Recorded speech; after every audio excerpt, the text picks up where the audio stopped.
Hello, good morning student. I self Premvati Maurya. बेटा आप कैसे हैं? मैं ईश्वर से प्रार्थना करती हूँ कि आप कुशल मंगल होंगे। बेटा आज मैं आपकी हिंदी की बुक भाषा उपवन व्याकरण एवं रचना के पाठ 7 में शब्द निर्माण पाठ आपके सामने प्रस्तुत करती हूँ। उसके बारे में आपको पढ़ाऊंगी। बेटा लिखा है शब्द निर्माण। अब शब्दों का निर्माण माने एक शब्द से दूसरा शब्द बनाना, इस प्रक्रिया को हम शब्द निर्माण कहते हैं। हिंदी में शब्द निर्माण की प्रक्रिया 4 प्रकार से होती है।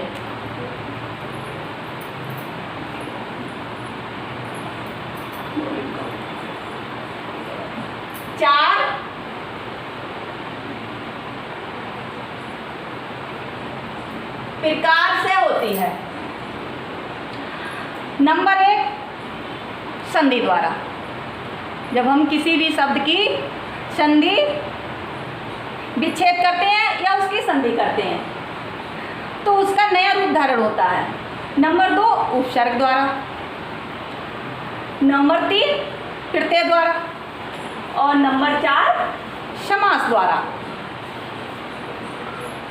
इन प्रक्रियाओं के द्वारा हम शब्दों का नया निर्माण करते हैं। तो आज मैं आपको उपसर्ग की प्रक्रिया के बारे में शब्दों का निर्माण करना बताऊंगी। बेटा सबसे पहले हम उपसर्ग की परिभाषा जान लेते हैं कि उपसर्ग कहते किसे हैं। परिभाषा वे शब्दांश जो किसी शब्द के पूर्व में, जो मूल शब्द के पूर्व में या पहले जुड़कर उनके अर्थ में परिवर्तन लाते हैं या विशेषता लाते हैं या बदलाव लाते हैं, उन्हें हम उपसर्ग कहते हैं। अब आपको मैं बताना चाहूँ कि उपसर्ग कितने प्रकार के होते हैं, उपसर्गों का कितने प्रकार से प्रयोग किया जाता है। तो हिंदी में मुख्य रूप से 5 प्रकार से प्रयोग किया जाता है। कितने? 5 प्रकार से। आपकी समझ में आ गया? 5 प्रकार से। अब जैसे उदाहरण के लिए देश, हमारा भारत देश है। अब इसी के पहले यदि हम उपसर्ग बी लगाकर बी और देश को जोड़कर हम लिखते हैं तो उसका नया निर्माण होता है विदेश। देश से विदेश बन जाता है। तो इसी प्रकार से बेटा यहाँ 5 प्रकार से उपसर्गों का प्रयोग किया गया है। नंबर 1 संस्कृत के उपसर्ग। नंबर 2 हिंदी के उपसर्ग।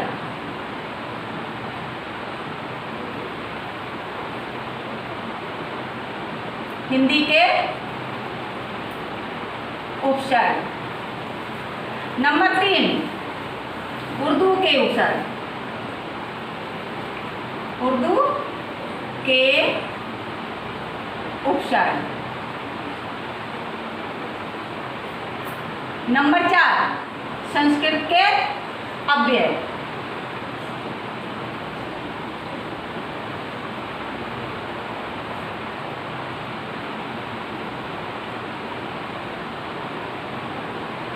अव्यय। नंबर 5 अंग्रेजी के उपसर्ग। बेटा अभी तक आपने 8th से पहले 6th 7th 5th 4th class में आपने पढ़े थे उपसर्ग 4 प्रकार के होते हैं, लेकिन यह क्लास में हम आपके उपसर्ग 5 प्रकार के आप पढ़ेंगे। अंग्रेजी के उपसर्ग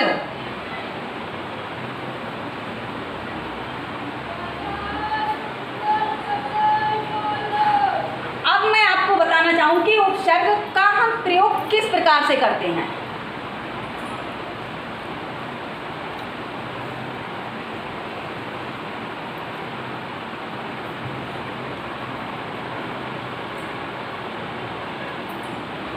संस्कृत के उपसर्ग लिखेंगे। पहले उपसर्ग,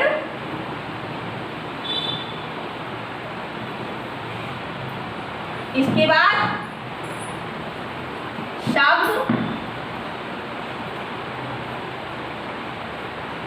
और उपसर्ग उपयुक्त शब्द। उपसर्ग,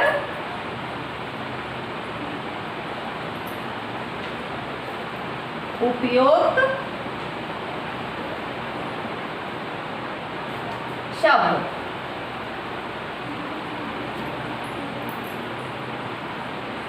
यहाँ उपसर्ग लिखेंगे, यहाँ शब्द है हमारा, और इन दोनों को जोड़ करके यहाँ नए शब्द का निर्माण होगा।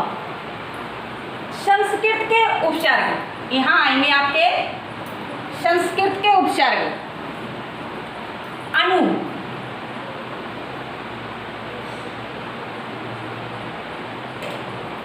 अनु उपसर्ग। अब अनु का अर्थ होता है पीछे से। अनु का अर्थ है पीछे, और यहाँ शब्द है चर।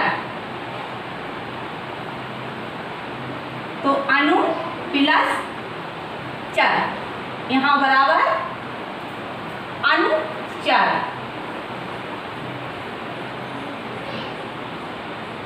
इसी प्रकार से हम यहाँ और शब्द भी बना सकते हैं।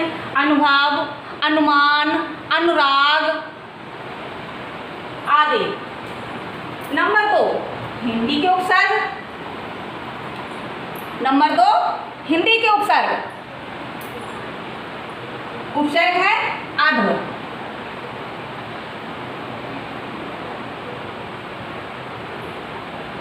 प्लस शब्द है खिला।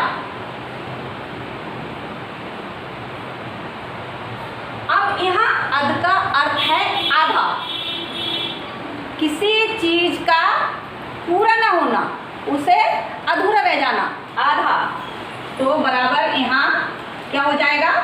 अध खिला, जिसे हम कहते हैं आधा खिला हुआ।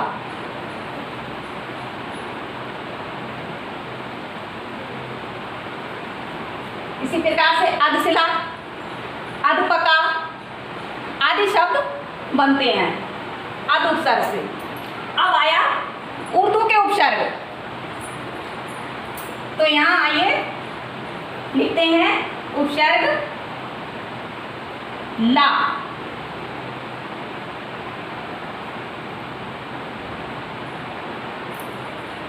ला माने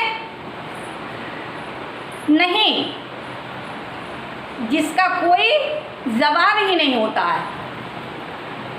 ला माने नहीं, बिना, प्लस जवाब। अब दोनों को मिलाकर लिख दिया तो यहाँ हो जाएगा ला जवाब।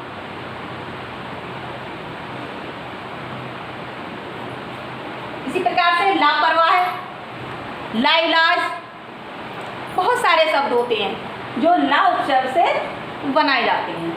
इसके बाद अब आपका आया संस्कृत के अव्यय।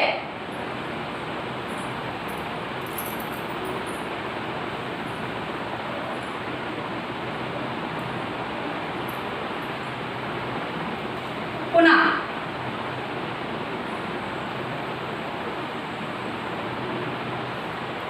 उपसर्ग, और यहाँ आया शब्द है विभाग। पुनः माने दोबारा, किसी कार्य का दोबारा होना, उसे पुनः कहते हैं। और यहाँ विवाह है, तो दोनों को मिलाकर जब हम लिखते हैं तो यहाँ हो जाएगा पुनर्विवाह।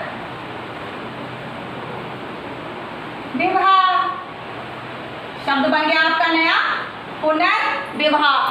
पुनर्मिलन, पुनर्जन्म, बहुत सारे शब्द इस पुनः उपसर्ग से बनाए जाते हैं। इसके बाद में अब आपका नंबर 5 अंग्रेजी के उपसर्ग। अंग्रेजी के उपसर्ग का प्रयोग हम किस प्रकार से करते हैं, इसके बारे में मैं आपको बताऊंगी। यहाँ लिखती हूँ मैं उपसर्ग में हेड। हेड अंग्रेजी का शब्द है, हिंदी का नहीं है ये। हेड शब्द यहाँ है मास्टर।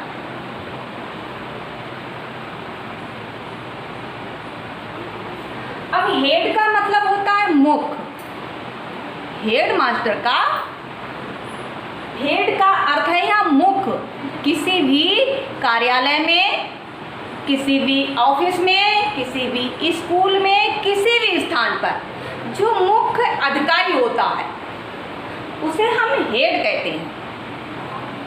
तो दोनों को जब हमने यहाँ हेड उपसर्ग और प्लस मास्टर को जोड़कर लिखा तो आपका नया शब्द बन गया हेड मास्टर।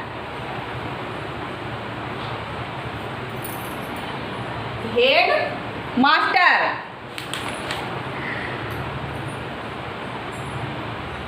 हेड क्लर्क भी होता है जो क्लर्क से ऊपर कार्य करता है, और हेड मास्टर जो मास्टर होते हैं उनसे सबसे ऊपर कार्य जो करता है, जिसके हाथ में सारे कार्यभार होता है, उसे हम हेड मास्टर कहते हैं। टाइम बता दे कितना हो गया। ठीक है बेटा, तो आपके समझ में अब आ ही गया होगा कि हिंदी में शब्द निर्माण की प्रक्रिया 4 प्रकार से होती है, संधि द्वारा, उपसर्ग द्वारा, प्रत्यय द्वारा और समास द्वारा। अब उपसर्ग के बारे में मैंने आज आपको पढ़ाया है, उसकी पहले परिभाषा आपने याद की। वे शब्द हैं जो मूल शब्द के पूर्व में जुड़कर उनके अर्थ में परिवर्तन लाते हैं, उन्हें उपसर्ग कहते हैं। उपसर्ग मुख्यतः 5 प्रकार से प्रयोग किए जाते हैं: संस्कृत के उपसर्ग, हिंदी के उपसर्ग, उर्दू के उपसर्ग, संस्कृत के अव्यय और अंग्रेजी के अव्यय।